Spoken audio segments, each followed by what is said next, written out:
Bismillahirrahmanirrahim. Assalamualaikum warahmatullahi wabarakatuh. Waalaikumsalam warahmatullahi wabarakatuh. Alhamdulillahilladzi arsala rasulahu bil huda wa dinil haq liyuzhirahu 'ala dini kulli wa kafa billahi shahida. Allahumma shalli ala Muhammad wa ala ali Muhammad, amma ba'du. Jemaah Masjid Al-Wafa yang dirahmati Allah, marilah kita panjatkan puji dan syukur kepada Hadilatul Rabbi yang mana masih memberikan nikmat Islam, nikmat iman kepada kita semua yang masih bisa istiqomah datang ke tempat yang mulia ini untuk menjalankan sholat maghrib secara berjamaah dan dilanjutkan dengan kajian pada maghrib yang hari ini Masjid Al-Barokah kajian rutinnya sudah kembali normal ya. Jadi tiap hari Ahad seterusnya kita adakan kajian rutin, begitu juga kajian subuh pada subuh Sabtu pagi. Kajian hari ini akan diisi oleh guru kita yaitu Ustaz Habibi atau dengan nama lengkap Ahmad Saleh Firdaus Habibi, SPD MPD, dengan kajian fikih munakahat. Salawat dan salam kita haturkan kepada junjungan Nabi besar Nabi Sallallahu Alaihi Wasallam, kepada keluarganya, sahabatnya, juga insya Allah kita akan selalu senantiasa menjalankan sunnah-sunnahnya sampai akhir zaman. Sebelum acara dimulai, mengingatkan kembali karena 1 bulan setengah lebih ya tabungan kurban libur. Nah, kami ingatkan kembali tabungan kurban dibuka kembali seperti biasa dan saya akan melayani Anda setelah kajian pada subuh pada Isya. Untuk menambah keberkahan acara ini, marilah kita buka dengan lafaz basmalah. Bismillahirrahmanirrahim. Kami persilakan kepada Ustaz Adi. Terima kasih. Bismillah. Assalamualaikum warahmatullahi wabarakatuh. Innal hamdalillah nahmaduhu wa nasta'inuhu wa nastaghfiruhu wa na'udzu billahi min shururi anfusina wa min sayyiati a'malina. Man yahdihillahu fala mudilla lahu wa man yudlilhu fala hadiyalah. Asyhadu an la ilaha illallah wahdahu la syarika lah wa asyhadu anna Muhammadan 'abduhu wa rasuluhu man la nabiyya ba'dah. Allahumma salli ala Muhammad wa ala ali Muhammad kama sallaita ala Ibrahim wa ala ali Ibrahim wa barik ala Muhammad wa ala ali Muhammad kama barakta ala Ibrahim wa ala ali Ibrahim innaka Hamidum Majid. Sidang jamaah taklim rahimakumullah yang saling menghormati. Jadi di momentum bulan Syawal ini,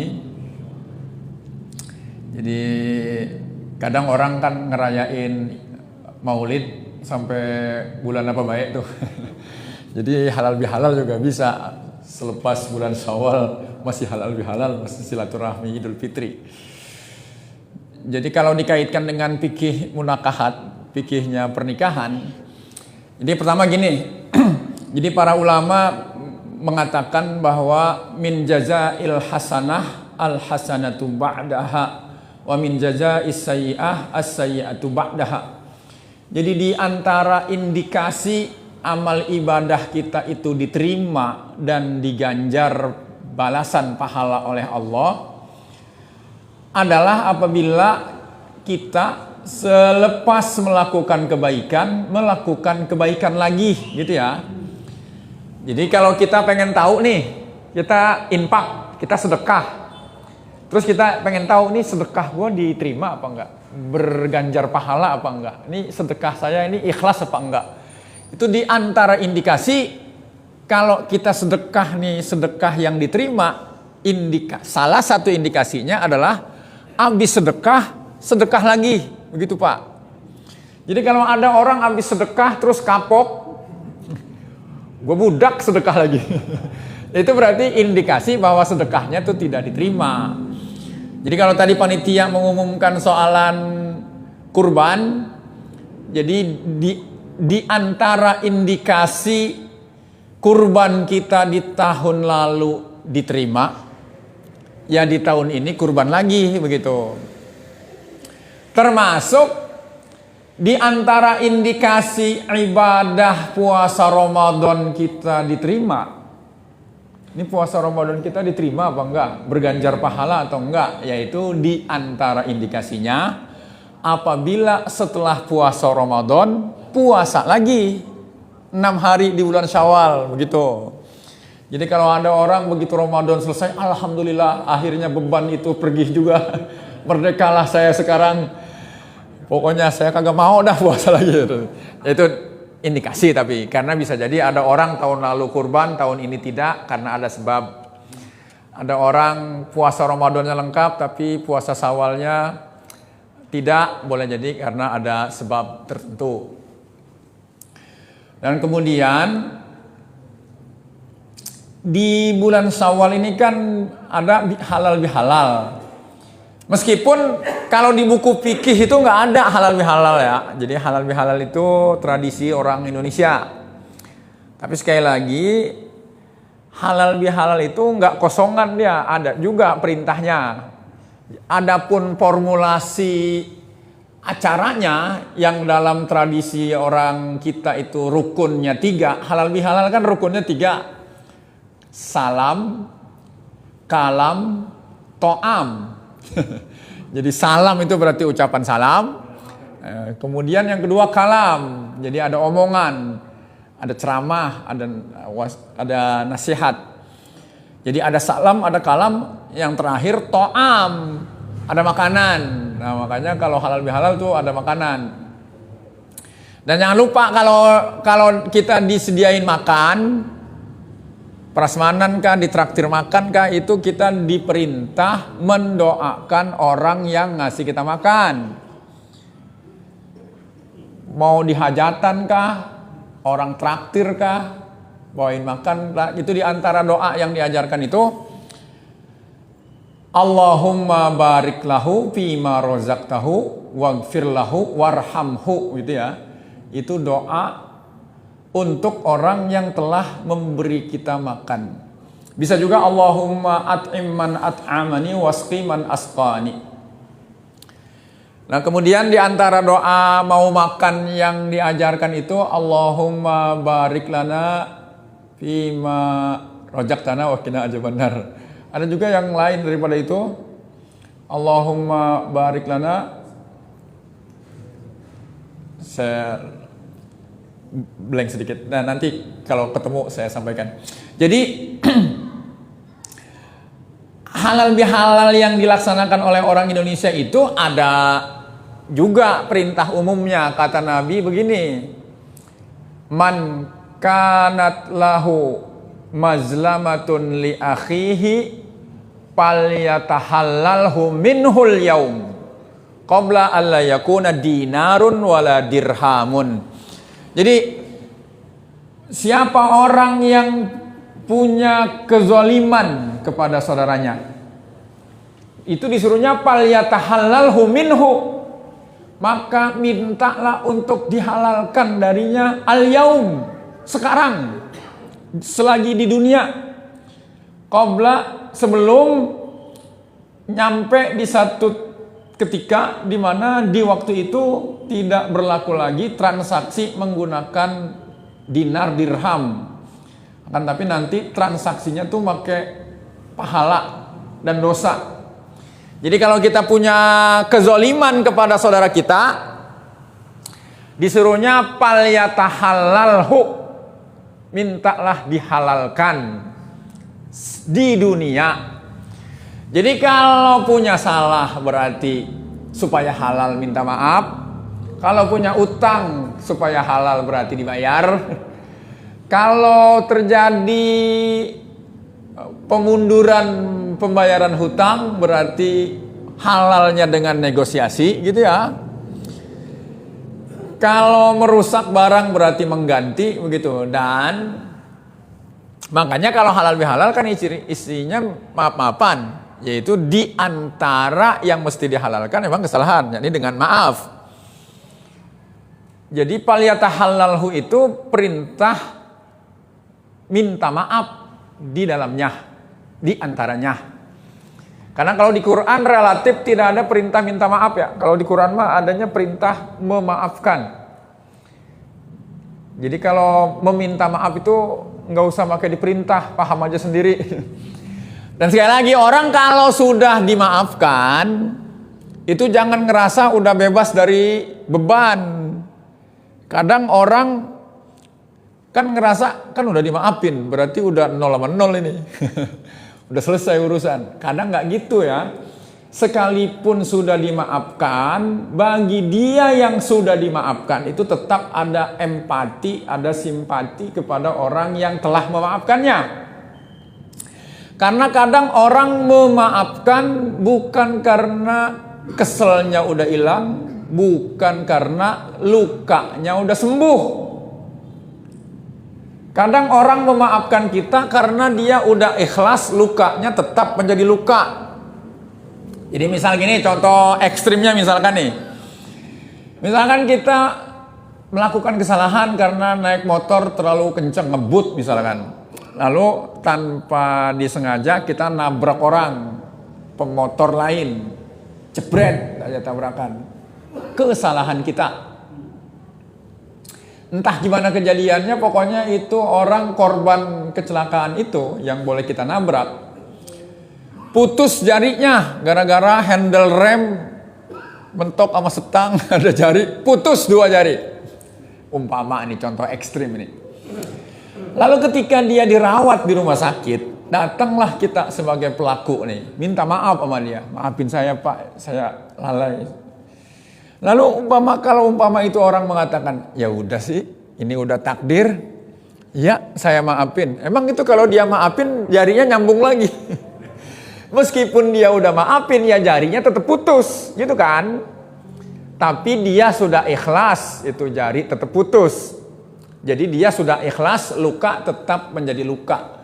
Nah kadang itu luka adanya bukan di jari, adanya di hati.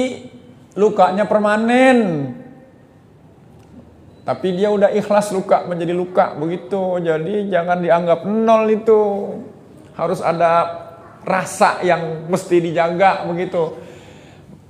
Jangankan kita Pak, Baginda Shallallahu Alaihi Wasallam juga ada luka hatinya yang tidak bisa disembuhkan. Misal jadi Hamzah itu kan dibunuh di perang Uhud secara keji. Karena dia bukan hanya dibunuh, tapi juga dikoyak, dirusak jasadnya. Jadi Hindun yang ketika perang Badar terbunuh ayahnya, pamannya, adiknya, pokoknya 3 anggota keluarganya meninggal di perang Badar. Kemudian dia dendam, kemudian dia menyewa seorang budak untuk membunuh Hamzah di perang Uhud. Dan kemudian Wahsi sebagai budak berhasil membunuh Hamzah. Dan kemudian Hamzah dirusak jasadnya. Lalu kemudian di kemudian hari, ini Wahsi pembunuh Hamzah masuk Islam. Kemudian meminta maaf kepada Nabi. Dan oleh Nabi keislamannya diterima, permohonan maafnya diterima, akan tetapi Nabi tidak bersedia melihat dia. Karena kalau ngelihat dia, keingetan lagi sama masa lalu yang keji itu. Jadi kadang lebih baik kita nggak bertemu dengan orang yang apabila kita bertemu sama dia, psikologi kita terganggu begitu Pak. Jadi ya, masuk Islamnya diterima, permohonan maafnya juga dikabulkan. Tapi Nabi nggak mau menemui dia. Jadi ada luka hati yang begitu. Jadi fal yatahallalhu minhul yaum qabla alla yakuna dinarun wala dirhamun. Nah kemudian ada juga dalam tradisi kita yang kita sebut dengan silaturahmi kan. Nah silaturahmi ini Nanti kalau kita dengerin ceramahnya Ustadz-Ustadz Indonesia, nanti pendefinisian silaturahmi itu memang agak tercampur antara pengertian silaturahmi yang ada di dalam syariat Islam dengan pengertian silaturahmi yang sudah menjadi serapan dalam bahasa Indonesia yang ada di dalam Kamus Besar Bahasa Indonesia. Tapi kalau kita dengerinnya ceramah-ceramah para syekh di Timur Tengah, pengertian silaturahmi itu relatif sama dengan pengertian silaturahmi yang dijelaskan oleh Imam Nawawi di Syarah Sahih Muslim ya, Majmu' Syarah Muhadzab, juga Ibnu Hajar Al-Asqalani di dalam Syarah Bukhari ya, Fathul Bari. Jadi kalau di kita kan, kalau kita ngadain pertemuan alumni SMA misalkan, kan kita sebutnya silaturahmi alumni SMA gitu kan. Kalau kita ngadain pertemuan antara penyuka goes, kita sebut silaturahmi para pesepeda. Nah sebenarnya kalau di dalam syariat kita disebut silaturahmi itu, kalau menurut Imam Nawawi, silaturahmi itu hiyal ihsan ilal aqarib. Jadi yang disebut silaturahmi itu adalah hubungan baik dengan orang yang memiliki kekerabatan nama kita, itu baru disebut silaturahmi. Jadi kalau ke teman SMA mah bukan silaturahmi. Yang disebut silaturahmi itu kepada orang yang memiliki hubungan darah sama kita. Ke siapa itu? Ya ke abang, ke adik, ke ayah, ibu, kakek, ponakan, cucu, sepupu, begitu. Itu baru namanya silaturahmi. Jadi hiyal ihsan ilal aqarib, hubungan. Maka kalau ada nabi memerintahkan kita bersilaturahmi, misalkan man ahabba ayyubsatalahu fi rizkihi wa yunsa'alahu fi ajalihi falyasil rahimah.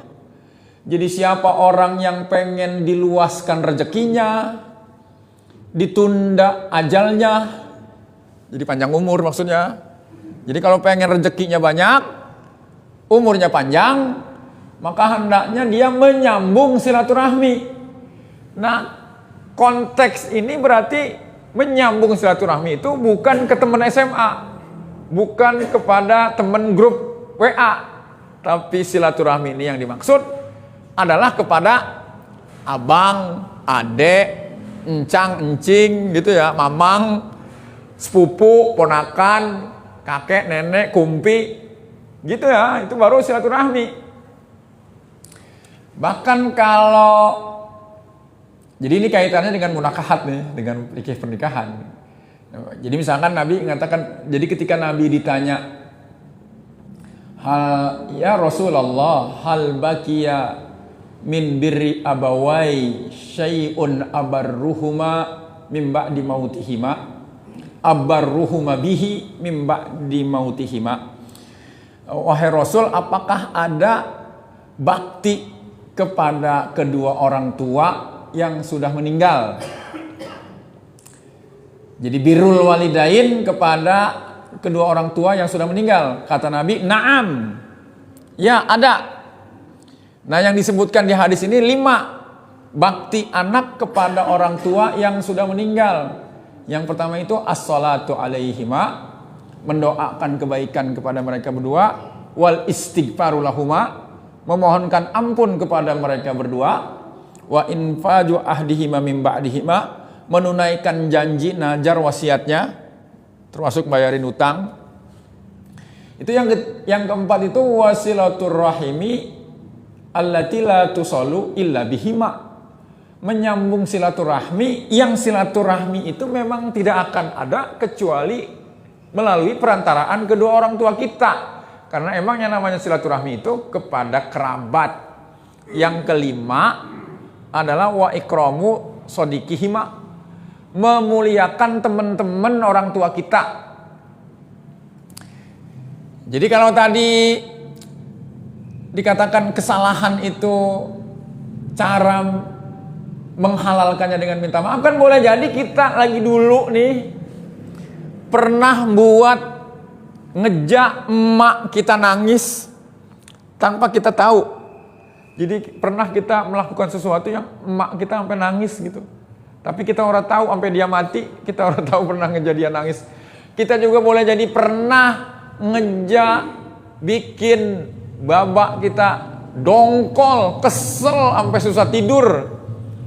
Tapi kitanya mau orang ngeh, dan dongkolnya itu dirahasiakan olehnya kepada kita sampai dengan dia meninggal kita tak tahu dia pernah sedongkol itu. Oleh karena itu, karena ada potensi-potensi yang begitu, boleh jadi bukan hanya sekali, berkali-kali bisa jadi. Ya makanya kalau dia sudah tiada, ya maka doain. Ya atau 5 hal tadi yang diperintahkan itu kita kerjain tuh 5-5-nya. Jadi silaturahmi itu begitu. Dan kemudian kalau puasa kita kemarin tuh hasilnya takwa, la'allakum tattaqun. Ini hubungannya dengan rumah tangga nih. Jadi kan kalau situasinya sekarang nih, jadi pertumbuhan ekonomi 5,11%. Kemudian dolar 17.000.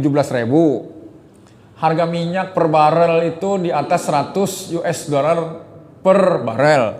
Padahal Rawahu Bahlil, menteri, dia biasa belanja itu di bawah 80 US dollar per barel. Jadi udah di atas 80 kan berarti ini sekarang udah 100. Udah gitu nih perang antara Amerika Israel lawan Iran nih. Belum ketahuan kapan berhentinya nih. Jadi Selat Hormuz masih ditutup nih. Kan Donald Trump semula bilang 4 hari. 4 hari kagak kelar, dia bilang 100 hari. Lalu kata Iran, ya kita bisa perang sampai kapan aja pokoknya. Kata Iran kan gitu. Jadi nampaknya meskipun kita disuruh bersiap, meskipun kita berharap yang terbaik, tapi bersiap mah buat yang terburuk.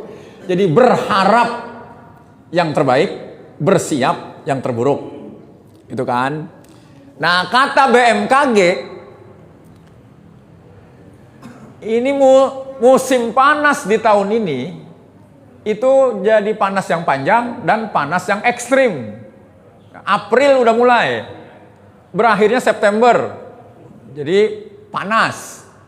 Jadi Pak, kira-kira pada bulan Juli, Agustus, saat anak-anak harus bayar daftar uang kuliah atau paling tidak daftar ulang sekolah, itu situasinya udahan panas banget, duitnya langka, Pak. Jadi duitnya langka, panas lagi. Nah ini makanya jangan sampai nanti ini fikih munakahat ini kaitannya. Jangan sampai udahan panas, duit langka, akhirnya keceplosan, gue ceraiin loh. Jangan begitu ya. Karena apa? Karena kan abis puasa dapatnya la'allakum tattaqun. Jadi orang bertakwa. Nah orang bertakwa itu kan ada ciri-cirinya. Kalau di surah At-Tolak, ciri-ciri orang bertakwa itu kan wa may yattaqillaha yaj'al lahu makhraja gitu kan, wa yarzuqhu min haitsu la yahtasib. Jadi siapa yang bertakwa kepada Allah itu yaj'al lahu makhraja, Allah akan kasih solusi dari permasalahan hidup yang dihadapinya. Wa yarzuqhu min haitsu la yahtasib. Dan bakal dikasih rezeki dari arah yang tidak dia duga. Yang udah diduga apa sih? Yang udah diduga kan gajian, dapat arisan, itu udah duga-duga tuh. Tapi nanti bakal dapat rezeki yang dari arah yang tidak kita sangka. Dan kemudian ciri-ciri orang bertakwa nih, makanya kita harus mempertahankan takwa yang kita peroleh di ibadah Ramadan. Itu kan wasari'u ila magfiratim mir rabbikum wa jannatin arduhas samawati wal ard uiddat lil muttaqin. Jadi bersegeralah untuk mendapatkan ampunan dari Allah dan bersegeralah untuk mendapatkan sorga. Yang sorga itu luasnya seluas langit dan bumi. Yang sorga itu dipersiapkan untuk orang bertakwa. Nah, orang bertakwa tuh yang kayak gimana? Orang bertakwa tuh alladzina yunfiquna fis sarra'i wad dharra. Tuh ciri orang bertakwa begitu. Orang bertakwa tuh orang yang menafkahkan hartanya baik dalam keadaan gampang maupun dalam keadaan susah. Jadi pelajarannya dari ayat ini kita tahu bahwa orang bertakwa itu hidupnya kadang gampang, kadang susah. Kadang susah, kadang mungkinan susah. Karena ayatnya juga bilang begitu, alladzina yunfiquna fis sarra'i wad dharra. Jadi orang bertakwa itu hidupnya nggak flat, enak, nggak gitu dia. Kadang enak, kadang susah, kadang enak, kadang susah. Dan begitulah kehidupan Nabi dan para sahabat gitu ya. Jadi relatif beda sama ASN gitu ya, yang tiap tahun gajian. Boleh nggak kayak gitu? Boleh. Atau misalkan kita sering lihat, dia mah enak banget ya, ustadz gitu mah hidupnya udah tenang, udah pokoknya damai. Ya sebenarnya kalau ustadz beneran tuh hidupnya harusnya agak berliku gitu ya, seperti Nabi. Bentar dia kaya, bentar miskin lagi, kaya lagi, miskin lagi. Tapi ketika kaya sedekah, ketika lagi susah tetap sedekah. Lagi kaya taat, lagi miskin tetap taat. Jadi misalkan gini nih, ini berulang saya sampaikan nih. Kalau hijrah misalkan, ya hijrah itu kan orang begitu nyampe di tempat hijrah susah. Ya pindah dari Mekah ke Madinah.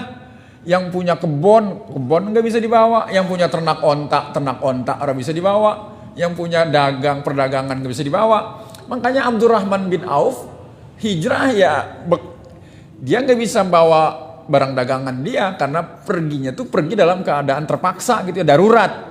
Jadi berangkatnya dia itu hanya membawa bekal perjalanan. Maka ketika tiba di Yasrib di Madinah, ya dia dalam keadaan miskin. Tapi memang mereka tuh biasa. Jadi miskin kaya itu nggak mempengaruhi ketaatan begitulah kira-kira. Jadi nggak sama sekali bukan masalah. Kan kadang-kadang ada di antara kita kalau lempengan susah taat, lempengan gampang nyawer gitu kan. Ada juga yang sebaliknya.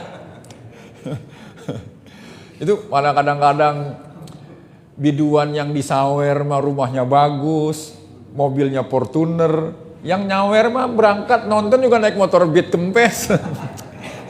Nyawer 50.000, 100.000. Lah udah ketahuan biduan mah kaya. Habis turun panggung ada yang dibayar 50 juta, ada yang dibayar 100 juta. Nah ini penonton kadang keblangsak. Jadi ini orang belangsak lagi sedekah kepada orang kaya. Jadi para sahabat tuh nggak khawatir. Misal. Jadi di perang Tabuk itu kan, ketika Nabi meminta para sahabat untuk donasi perang, banyak-banyakan sedekah. Biasanya Umar kalah. Lalu dia nyumbang nih buat perang Tabuk nih 20.000 dinar. Kali ini kata dia Abu Bakar pasti kalah nih dibanding saya nih. Oh ternyata Abu Bakar sedekahnya lebih banyak, 40.000 dinar. Seluruh hartanya 40.000 dinar itu di ketika itu sama dengan 4.000 dirham, 40.000 dirham.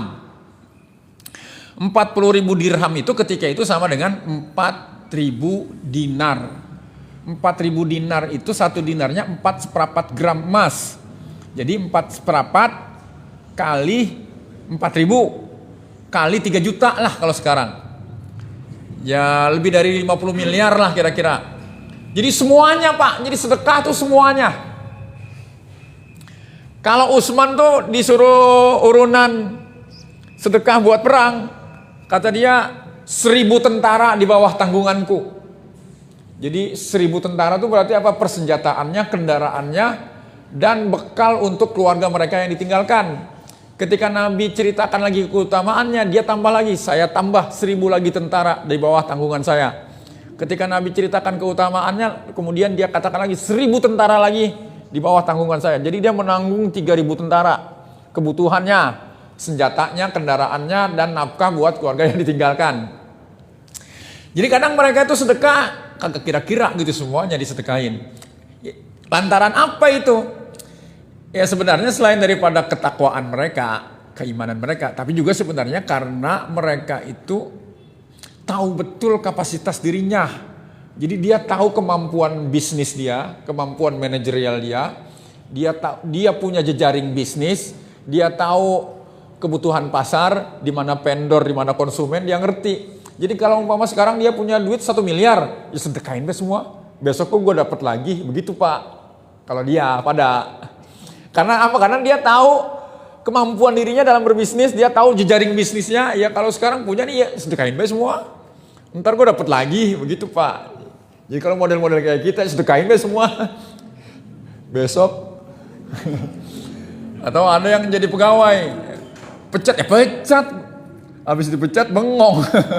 Jadi emang kualitasnya berbeda begitu ya.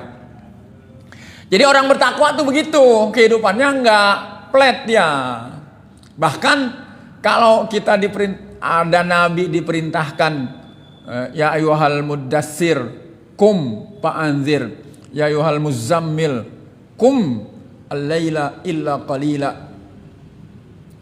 Yaitu kan di antara maknanya ya ayyuhal muzammil itu orang yang berselimut, lantaran dengan berselimut itu semakin nyaman, tidur makin enak. Nah kepada orang yang sedang enak itu dikatakan kum fa'anzir, tinggalkan tempat enak itu, begitu, tinggalkan zona nyaman itu. Ada juga orang berselimut itu lantaran ketakutan. Jadi kalau ada bocah ngelihat makhluk di malam hari yang serem, itu kan diantara cara untuk menenangkan hatinya ngumpet di balik selimut. Nah itu mudassir tuh. Jadi kalau dikatakan ya ayyuhal mudassir kum fa'anzir, wahai kamu yang sedang diselimuti ketakutan, kum, bangun begitu. Jadi kalau ada yang serba takut, kalau dagang ntar rugi lagi. Kalau kawin lagi ntar diomelin lagi. Kum, bangkit kamu, kum fa'anzir. Jadi tinggalkan zona nyaman, tinggalkan ketakutan, kemudian berjuang, begitulah kira-kira. Jadi orang bertakwa tuh begitu. Yunfikuna fis sarra'i wad dharra'i, kemudian wal kaziminal ghaiz. Orang bertakwa itu kemarahannya berada dalam kontrol dirinya, gitu ya. Jadi bukan kemarahan yang mengendalikan dia, tapi dia yang mengendalikan kemarahannya. Dan apalagi Ramadan itu, puasa itu, emang diantara yang dilatih adalah agar kita menjadi orang yang sepenuhnya mengendalikan nafsu gitu kan. Jadi sekali lagi nih, kalau umpama bocah kecil kita dari kecil udah puasa Ramadan secara tertib. Kalau umpama di siang hari Ramadan jam 1 siang dia pulang sekolah dalam keadaan lapar, haus, gerah, capek, pulang ke rumah, sampai di rumah kagak ada ayah, kagak ada ibu, kagak ada kakak, kagak ada adik. Ada dia seorang diri pulang dari sekolah ke rumah. Iseng-iseng dia buka kulkas, ternyata di kulkas ada tersisa 1 porsi sop buah dengan sirup berwarna merah, 7 macam buah dan embun di sekitar gelasnya. Kira-kira apa yang bakal dilakukan oleh anak kita yang masih SD itu, kelas 6? Ya dia akan mengatakan, tidak bisa. Saya tidak bisa mengeksekusi sekarang. Saya hanya akan makan ini sop buah setelah Allah izinkan. Kapan itu? Setelah maghrib. Jadi ini bocah adalah bocah yang sangat kontrol terhadap nafsunya. Begitu. Jadi nafsunya itu sepenuhnya dalam kendali dia. Jam 4:30 nih pagi-pagi nih. Tiba-tiba gerimis. Terus hujan makin gede. Apa kata nafsu? Tarik itu selimut. Bungkel lebih kenceng gitu kan. Akan tapi apabila nih bocah berada dalam pendidikan yang benar, Dia akan mengatakan kepada nafsunya, tidak bisa. Saya tidak bisa menuruti kamu wahai nafsu, akan tapi saya harus bangun, kena air berwudu, berangkat ke masjid dan sholat. Jadi ritual ibadah itu membuat kita menjadi orang yang menjadi pengontrol atas nafsunya. Qaziminal ghaiz, menahan amarahnya. Kemudian wal afina 'anin nas, memaafkan kesalahan sesama manusia. Itu ciri orang bertakwa tuh begitu.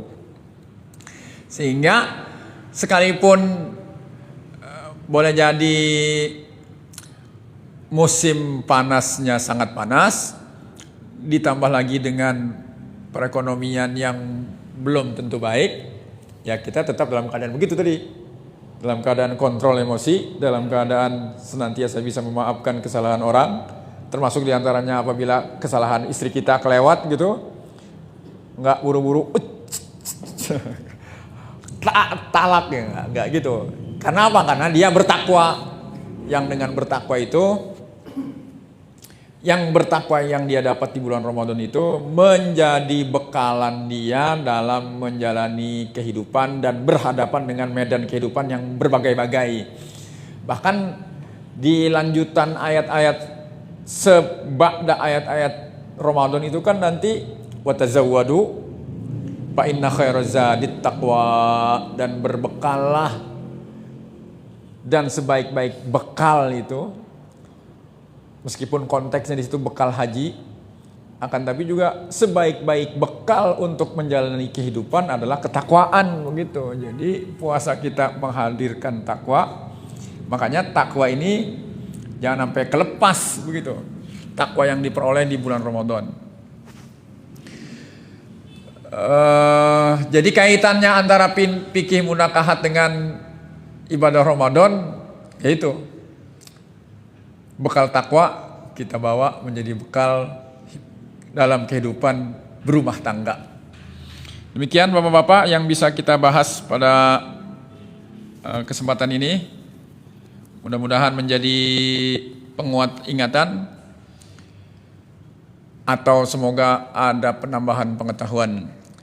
Tentu saja ini hanya sebagai pemantik agar kita melakukan literasi lebih dalam, baik dengan membaca atau dengan bertanya kepada orang-orang yang lebih alim.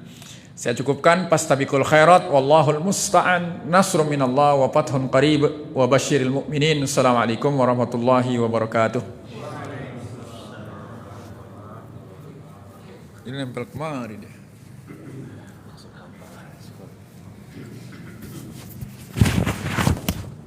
Terima kasih, Pak.